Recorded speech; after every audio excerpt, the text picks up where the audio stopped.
Hey everyone, it's technology expert Burton Kelso here with another tech tip to help you get the most out of the technology in your life.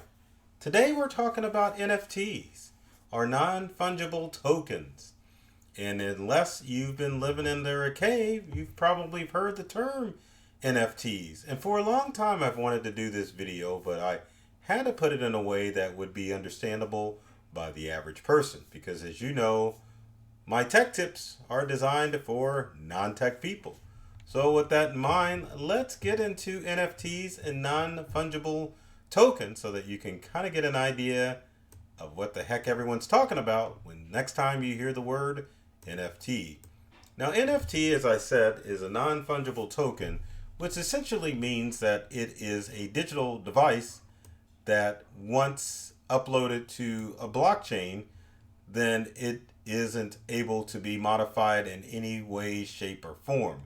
These are digital objects that come in a variety of ways that I will explain here shortly, that essentially, once the creator uploads an NFT or a non-fungible token, then it means it's in that format in digital form forever.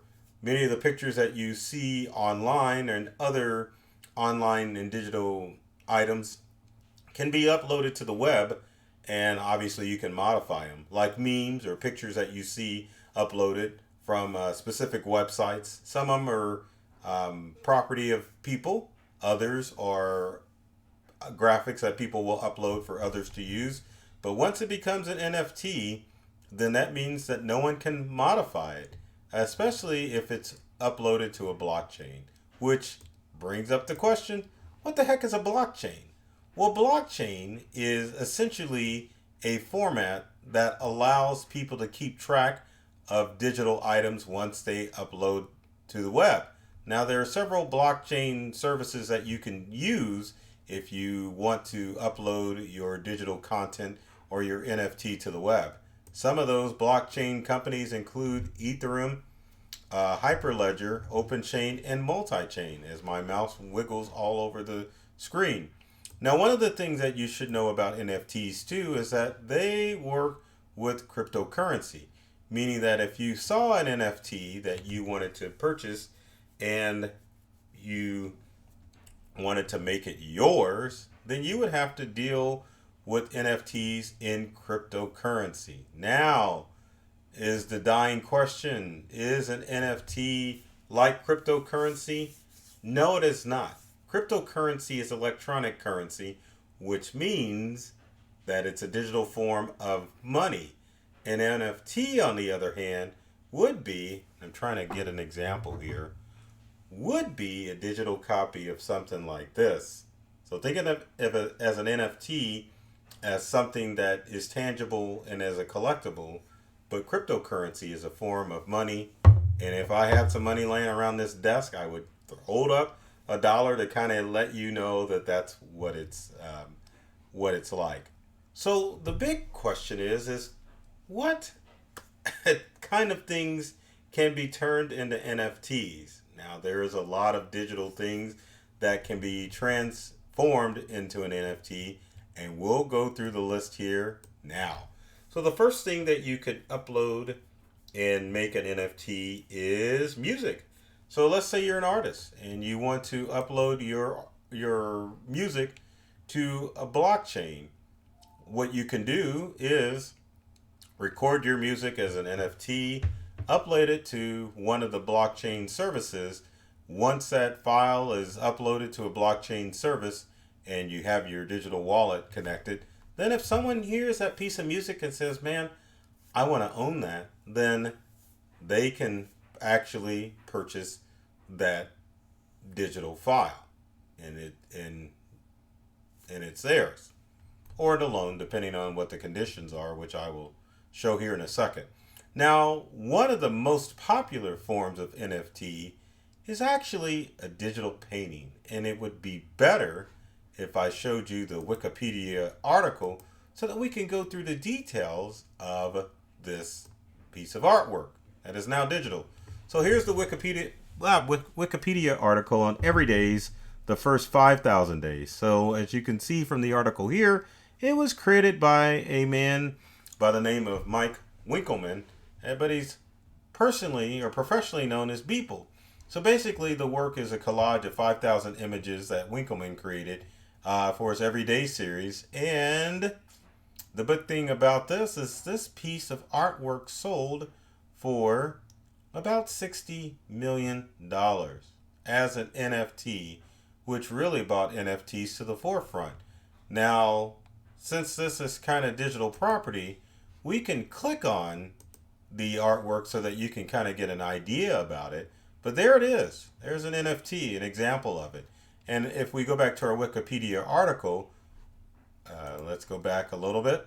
So the artwork has currently been purchased, but is now hanging in a digital museum, as it says, in the metaverse, which people can view through a browser. But this artwork cannot be modified or changed or anything because it's an NFT. Now, what are some of the other things that you could turn into an NFT? And I think one of them we talked about, but here's some more. Video games. If you are a video game creator and you wanted to make it into an NFT, you can definitely upload it to the blockchain and have someone purchase your video game. Another item that can be turned into NFT, we just talked about, is digital artwork. But keep in mind too that it just doesn't have to be digital artwork. Real life artwork can be changed into a NFT as well. So let's say you wanted to take a digital copy of the Mona Lisa and you wanted to turn it into an NFT. You would digitize it, upload it to a blockchain, and if it was your original artwork, you too could change your physical artwork into an NFT to have someone purchase it. And the list just gets weirder. Other things that you can turn to NFTs are videos. If there was a specific video that you wanted to upload to the blockchain, you can definitely record it, upload it, and someone can purchase it. Other things, and it just gets odd, really odd. Tweets. You could actually upload a single tweet as an NFT, meaning your tweet, not someone else's, and someone could actually purchase it. And finally, no, actually there's two more that are just weird. The next, memes. You believe memes can be turned into NFTs? That's true. I think, and I don't know if I'm correct, this one here, I think actually was turned into an NFT, or the meme was turned to an NFT, and it was sold, and I forget the amount of money. And then finally, since we're talking about the metaverse, real estate or virtual real estate can be sold as an NFT, meaning that if you purchase your spot in the metaverse, then someone definitely could buy a piece of virtual real estate where your friends in the metaverse can hang out and chit chat and do whatever it is that people do in the metaverse. I'm not sure. But think of NFTs, and I'm going to show you this picture, and you're going to look at it and go, that kind of looks familiar. Think of it as a set of digital collectibles. And as you can see from this photo, it kind of mirrors what I've got going on in the background.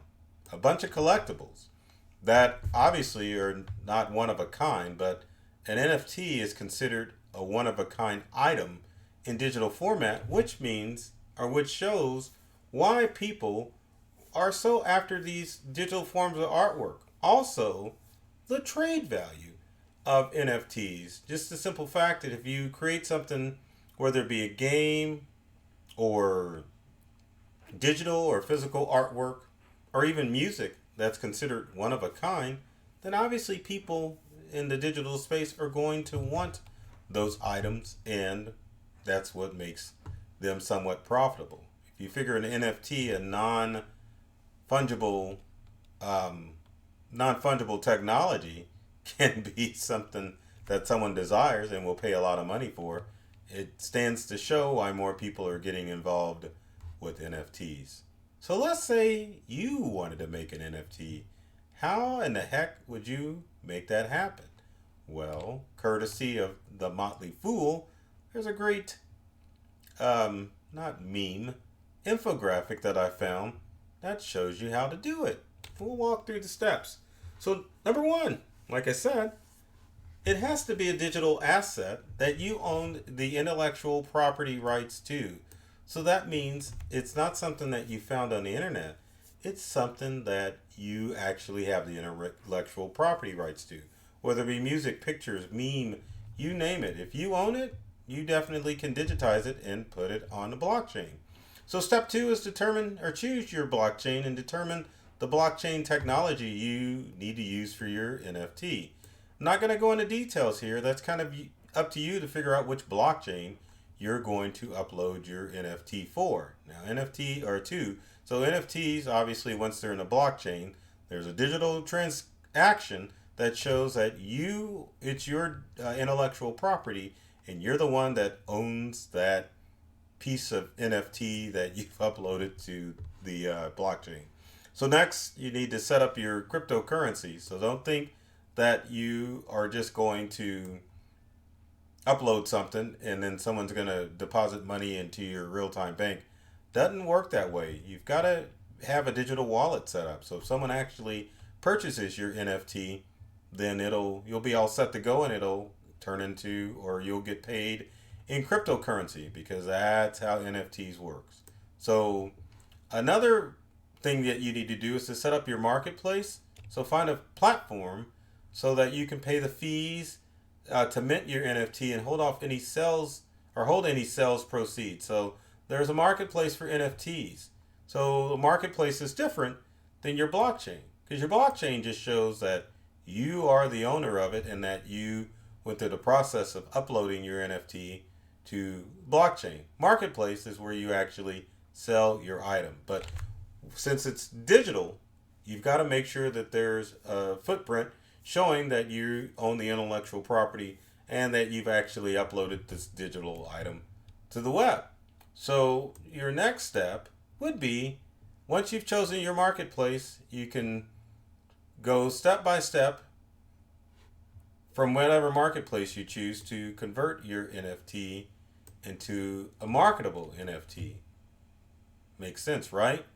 And then finally, you need to set up the sales process and show how you want to sell your NFT, and you need to set a price. So 6 simple steps, which most of you watching this video probably aren't going to follow, because I can't imagine that you're going to set up an NFT, but at least you know how the process works. And we all know that knowledge is power when it comes to things on the internet and in this digital age we live in.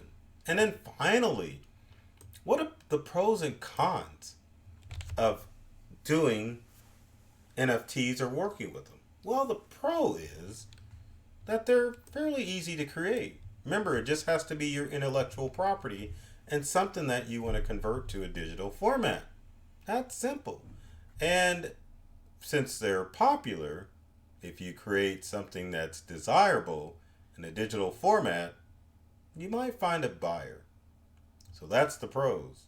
Now, what about the cons of NFTs? Well, like cryptocurrency, it's kind of a volatile market right now. So it's kind of the adage of here today, gone tomorrow. The cons are, if something happens to your digital creation, whether you lose it or delete it, that's money out of your pocket. That's gone, or could be gone forever. The other thing, like I said, it is a volatile market, so NFTs are hot right now, but who knows how long they're staying. I mean, I think if we're moving to more of a digital society, you can definitely look at people buying NFTs for things in the metaverse, like virtual real estate, and other items like art and other collectibles that you want to have. But again, here today, gone tomorrow. So that's something that you need to just kind of play by ear and watch and see how this all evolves as far as NFTs and other forms of digital currency and the metaverse. Just have to see how this plays out and how it goes.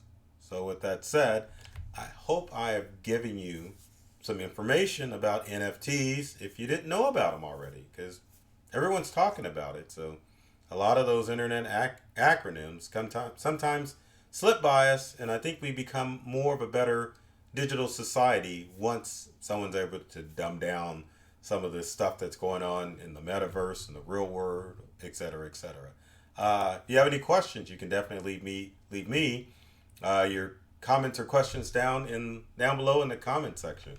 If you like this video, be sure to subscribe to my YouTube channel, Burton, Kelso, or Integral, and do what the little thing says here. Either like the bell to get alerted for more videos on YouTube. I almost said TikTok for some reason.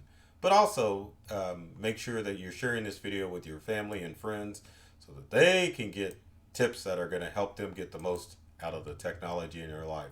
So with that said, I love technology. I read the manuals and I definitely like making the tech stuff easy to understand and easy to use. And of course, I want to keep you safe on the internet. So take care of yourself and do many things to make you smile.